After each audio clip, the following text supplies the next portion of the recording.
Just because Aaron Rodgers is holding out doesn't guarantee he's going to be a Bronco. Just because Aaron Rodgers is holding out doesn't mean he's going to be a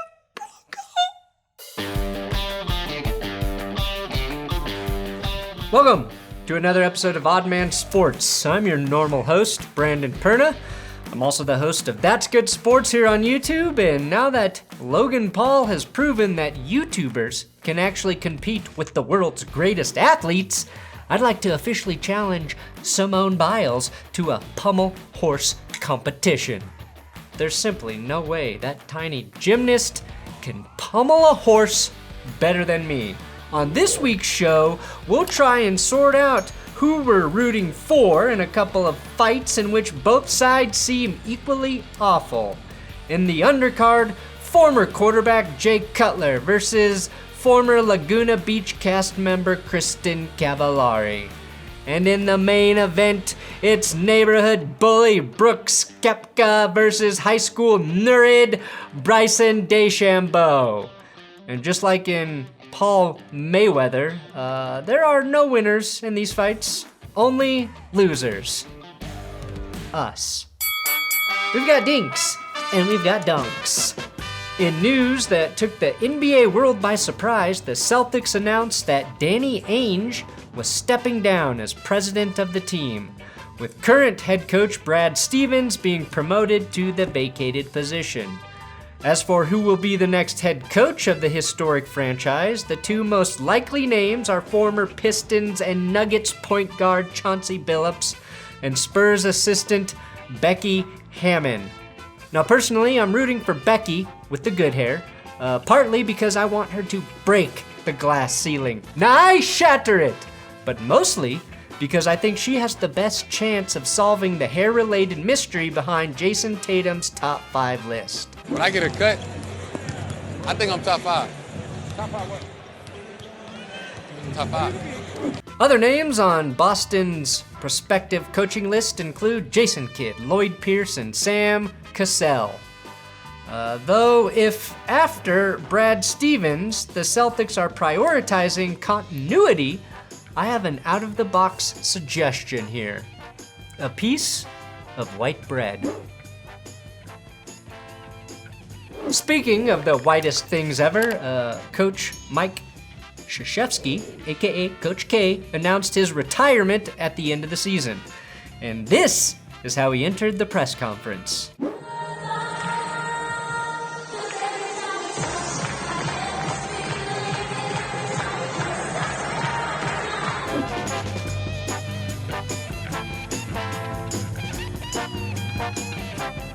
Coach John Wooden is probably turning in his grave.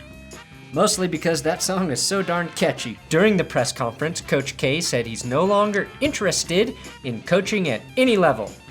But there's one role at Duke I do hope he'll consider. Cameron Crazy's cheer coordinator. Let's think of a different cheer. Let's put it like defense. Yeah, let's go. Come on, Duke. You know. Let's go, Duke. Come on. You know. Please comment below with an uplifting cheer Coach K might come up with for me when I start to feel like I might be wasting my life on this website. Roger Federer, who underwent 2 knee surgeries in 2020, withdrew from the French Open, saying he needs to, quote, listen to his body. And yet, when I listen to my body, all I hear is a symphony of farts that honestly would have made for less embarrassing Coach K entrance music. On Monday, Patriots fullback Danny Vitale announced his retirement in a unique way, breaking news via the social networking site LinkedIn. Vitale's announcement leaves only one social media platform left on which to call an NFL career quits. And that is in the Venmo captions. Is Frank Gore announcing his retirement or charging his wife for 2 pizza slices at the beach? Not sure, but when Gore entered the NFL, players were announcing their retirement with hieroglyphs. And finally, a piece of advice for the unmarried. Don't marry Jay Cutler. Or Kristen Cavallari, for that matter. Jay Cutler and Kristen Cavallari are finalizing their divorce. And personally speaking, I knew it would not last, because this is how Cutler responded to the question. So, okay, are you ready for my day? No. Now, Cutler's NFL assets are apparently protected thanks to a prenup, but the former Bears QB is asking for half of Uncommon James, a company his wife started while they were married, which seems about right when you do the math. In 102 games with Chicago, Cutler went 51-51. So whether it's football games or his wife's assets, you better believe Smokin' Jay's getting exactly 50%. Money talks! A week after a video was released of Brooks Koepka eye-rolling Bryson DeChambeau, Koepka's fans began trolling Bryson, following him around the course and calling him Brooksy. And at Bryson's request, many of these fans were promptly ejected, leading Koepka to release this video on social media. What's up, guys? It's Brooksy. Just wanted to say, hey, thank you guys for the support. I heard a bunch of you were shouting my name at the golf tournament today. I know I'm not playing, but thank you guys for showing support. And if your time was, I don't know, say cut short at the golf tournament today, DM Michelob Ultra, and we're going to be giving out 50 cases of beer, just as a thank you for showing support. Koepka is hands down the biggest bully on the PGA Tour, and now Michelob Ultra is helping him pick on the tour's biggest nerd as an advertisement? In protest of this branded post, I have an announcement. Starting today, I will no longer be running, cycling, or playing golf, thus ensuring I will never have any reason to drink a disgusting, watered-down 95-calorie Michelob Ultra. Getting in the gutter with this garbage is the worst decision by a brand since Tampax signed an endorsement deal with Mavericks forward Maxi Kleber. Nowadays, brands are like parents. We'll only let you hang around if you pay for everything. Which is exactly how things we use every day, like Twitter and Instagram, are free. But the minute brands decide to hashtag get involved, we need to collectively respond like Mad Dog Russo to an over-involved parent. In this case, Tom Brady's dad during Deflategate. Shut the hell up! Shut up! Keep your mouth shut! Your son got nailed! Keep your freaking mouth shut! Stay low! That being said, there is one controversial athlete-brand partnership that is probably in poor taste, but I wouldn't mind seeing. Odd Man Out. Well, it's official. Julio Jones is now a Tennessee Titan. And A.J. Brown, who helped recruit Julio, told him he could have his number 11, adding this. I'm trying to be a good teammate and look out for him and, let him go out on the right foot. AJ, I think the phrase you're looking for is, let him go out on the right note.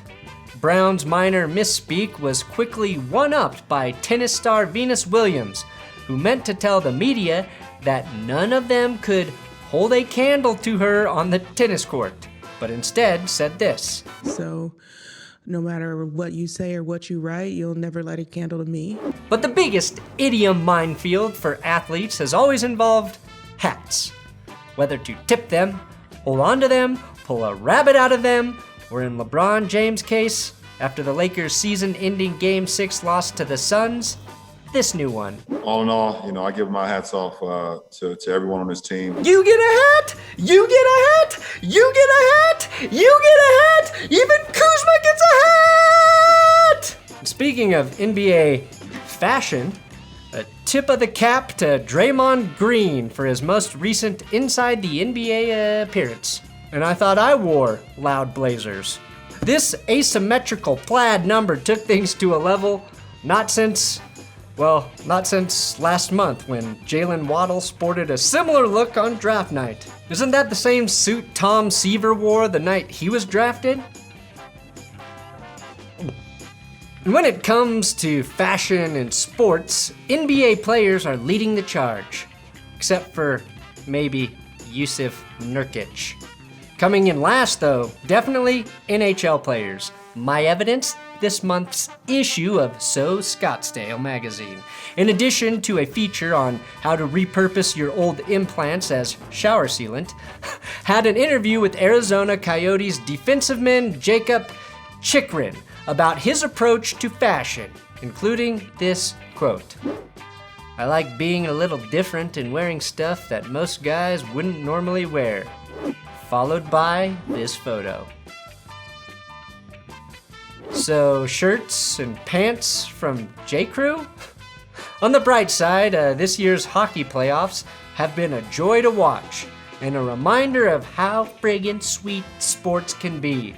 Remove all of the outside fluff from sports, the goofy fashion, the silly social media, the ridiculous interviews, and at its most base level, it's just athletes at the peak of their powers competing to see who can, well, be best. All right, that's it for this week.